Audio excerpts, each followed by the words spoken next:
Lo que se esperaba, eso fue lo que votaron los chilenos en las urnas de forma masiva, más de 80% de participación, segunda elección de participación obligatoria en Chile. La anterior había sido el plebiscito de 2022, donde también se había rechazado la propuesta constitucional. Repasemos rápidamente los resultados y nos metemos a analizar justamente lo sucedido ayer. Bueno, clarísimo, ¿no? Muy contundente, 55,7% en contra de la nueva constitución, solo 44,24% a favor. Eso es lo que ves en la barra de arriba. La barra de abajo te recuerda cómo fue el resultado de la constitución anterior o del proyecto constitucional anterior.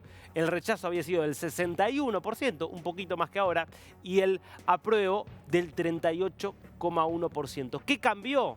Bueno, una era una constitución dominada por sectores de izquierda, la otra una constitución dominada por sectores de derecha. Ambas rechazadas de forma categórica. Para analizar esto desde una perspectiva latinoamericana, estamos en comunicación con Simón Pachano, que es doctor en ciencia política por la Universidad de Salamanca y, bueno, que uno de los politólogos más de mayor trayectoria allí en Ecuador.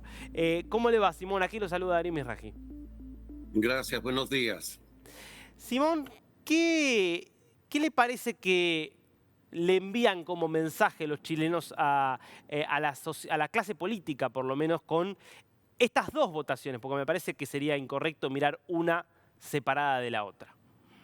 Exactamente, yo creo que son dos mensajes muy claros de que el diagnóstico que se hizo después de lo que se llamó el estallido de octubre de 2019 fue un diagnóstico equivocado.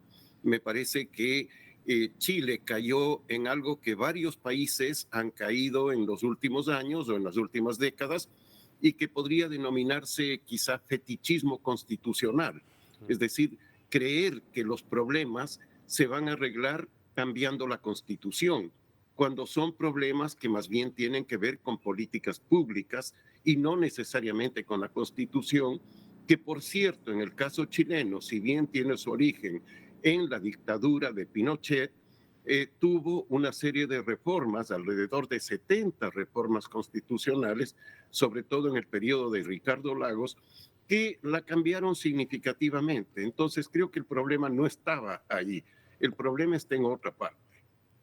Ahora, es cierto, está claro que no iba a resolver nada concreto, o por lo menos no lo principal de lo que se protestaba, una constitución, pero es cierto que cuando se hizo el primer plebiscito, que no preguntaba concretamente por un texto en sí, sino el plebiscito que se hace en 2020, donde se le pregunta a los ciudadanos chilenos si querían una nueva constitución o no, el 78% dice que sí quería una nueva constitución. ¿Por qué, si la mayoría quería una nueva constitución, la política, la dirigencia chilena fue incapaz de darle a la ciudadanía una constitución que estuvieran en condiciones de aceptar y de aprobar? Bueno, yo creo que por dos razones. La una, me parece que la propia ciudadanía chilena vio que el problema no estaba necesariamente Mm. en la Constitución, que no se iba a arreglar los problemas que habían provocado el estallido de 2019 con un cambio constitucional o con cambios constitucionales, digamos, ¿no? Y la segunda, que me parece que la constituyente, la convención constitucional que se llamó, no cumplió las expectativas de las personas que votaron por ese cambio. Fue yo diría casi una parodia de constituyente, de asamblea constituyente, que fue desperdiciada por quienes estuvieron ahí. Me parece que no la tomaron con la seriedad que debía ser, incluyeron aspectos que no estaban en el sentir de la mayoría de chilenos. Por ejemplo, temas como la plurinacionalidad, en fin, que han estado presentes en otros países de América Latina, en donde sí tienen cabida por su propia realidad étnico-cultural, pero en Chile ese era un tema ajeno. Estoy poniéndolo como ejemplo simplemente, pero hubo varios de esos. Simón, le hago una última pregunta porque lamentablemente nos estamos quedando sin tiempo.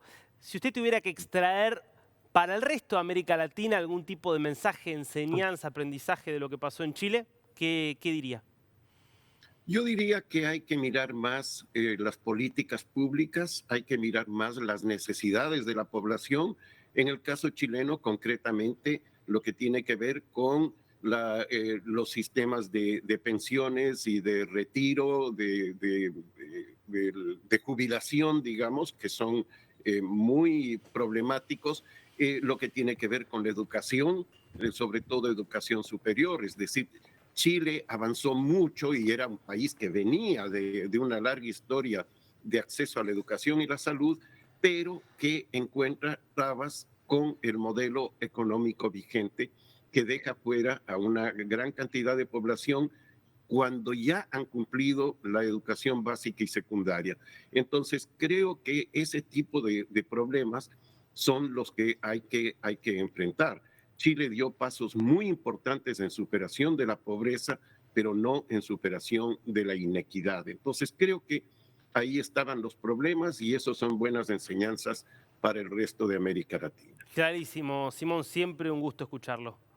Un gusto, un saludo a la audiencia.